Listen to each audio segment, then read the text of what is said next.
Eu quero desafiar você a abrir a sua Bíblia em Filipenses 4, o versículo de número 18 diz assim: recebi tudo e o que tenho é mais do que o suficiente.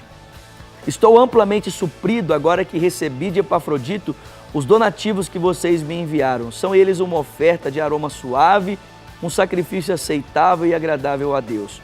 E o meu Deus suprirá todas as necessidades de vocês de acordo com as suas gloriosas riquezas em Cristo Jesus. Então, conforme nós falamos aqui, estamos falando sobre esse princípio de gratidão, de generosidade.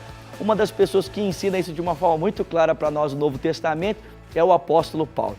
E Paulo parece que tem uma relação de gratidão muito grande com essa igreja, a igreja da Macedônia, a igreja dos Filipenses. Por quê? Porque essa igreja foi uma das igrejas que mais contribuiu, mais investiu no ministério de Paulo.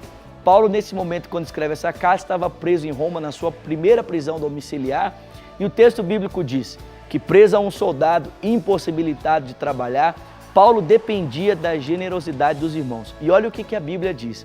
A Bíblia diz que esses irmãos, eles levantaram uma oferta tão grande de gratidão para atender às necessidades de Paulo, que ele pôde dizer que estava amplamente suprido, completamente abastecido, depois que ele recebeu das mãos de Epafrodito os donativos que esses irmãos haviam enviado para ele.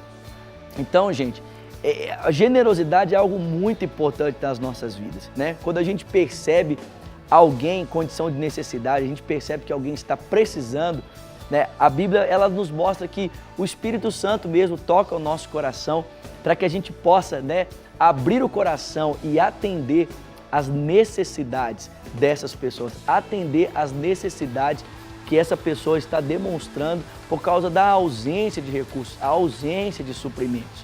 O texto diz que esses irmãos, ao verem o sofrimento de Paulo, ao verem a necessidade de Paulo, eles se prontificaram a externar a ele suprimento, gratidão por aquilo que Paulo estava fazendo. E o texto bíblico diz que Paulo, então, ele deixa uma palavra de encorajamento, ele lança um princípio, ele diz que o nosso Deus, segundo a sua riqueza e glória, ele supre em Cristo Jesus cada uma das nossas necessidades. Não é que Deus estivesse fazendo isso, não é que Deus estivesse fazendo, ou dando esse suprimento em razão da oferta que os filipenses, eles levaram até Paulo. Não, não é isso, não era uma troca, não é uma barganha. Você dá e Deus devolve. Não, Deus ele é movido por amor, Deus ele é movido por graça. As bênçãos de Deus que são nos dadas, Ele nos dá de uma forma gratuita, Ele nos dá isso de maneira gratuitamente. E mesmo porque não existe ninguém que possa surpreender a Deus nessa questão do contribuir, nessa questão da generosidade. A Bíblia diz que Deus nos deu o seu próprio Filho, Deus ele amou o mundo de tal maneira que deu o seu Filho unigênito para que todo aquele que nele crê não pereça, mas tenha vida eterna. Quem é que pode, na matéria do contribuir, ser mais ousado, ser mais doador, mais abundante na generosidade do que Deus? Ninguém pode fazer isso. O apóstolo Paulo diz em Romanos que ninguém seria capaz de dar o seu filho por alguém que é seu inimigo, por alguém que é um pecador. A gente até poderia pensar na possibilidade de dar o nosso filho por alguém que é bom, mas por alguém terrível, por alguém que tem feito mal? Não, ninguém teria coragem de fazer isso por alguém que é ruim.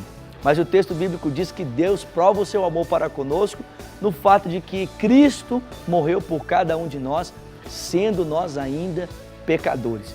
Mas Deus não apenas ele nos deu o seu Filho, não nos deu apenas a sua maior riqueza.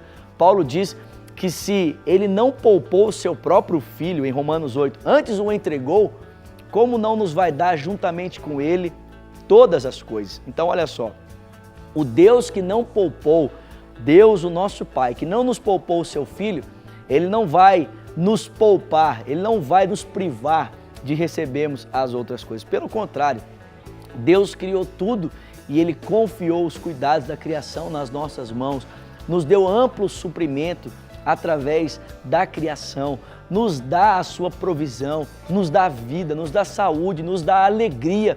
Paulo fala um pouco sobre isso no livro de Atos, dizendo que Ele nos dá chuva, nos dá provisão, coloca alegria nos nossos corações.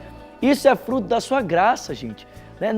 Nós não temos como obrigar e nem mesmo comprar a Deus para que Ele faça isso. Não, Ele faz isso de uma forma gratuita, generosa, abundante, amorosa.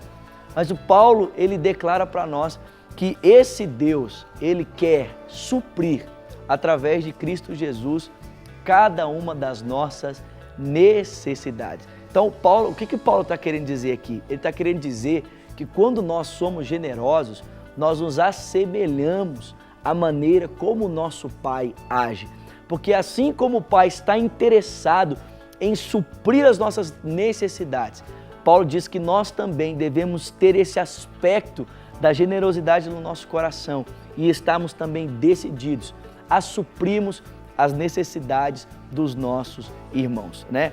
Que as pessoas elas possam olhar para nós e dizer assim: ó, você tem a cara do seu pai, porque assim como seu pai é generoso, você também é muito generoso. Assim como Deus, Ele é abundante no contribuir, você também é abundante no contribuir. A Bíblia diz que o nosso Deus, Ele supre cada uma das nossas necessidades. E quando nós agimos dessa forma, desejosos de contribuir, né, de despender, né, dos nossos recursos a fim de suprirmos a vida de outras pessoas, nós estamos nos assemelhando ao caráter do nosso Pai. Não é que por meio do nosso contribuir a gente compra Deus, não é que por meio do nosso contribuir Deus fica assim tocado e aí Ele resolve, né, nos dar. Não. Mas quando nós agimos dessa forma, Deus vê o seu caráter sendo forjado em nós. Porque assim como Ele nos supre na pessoa do seu Filho, nós também, sendo por Ele supridos, podemos suprir a vida de outras pessoas.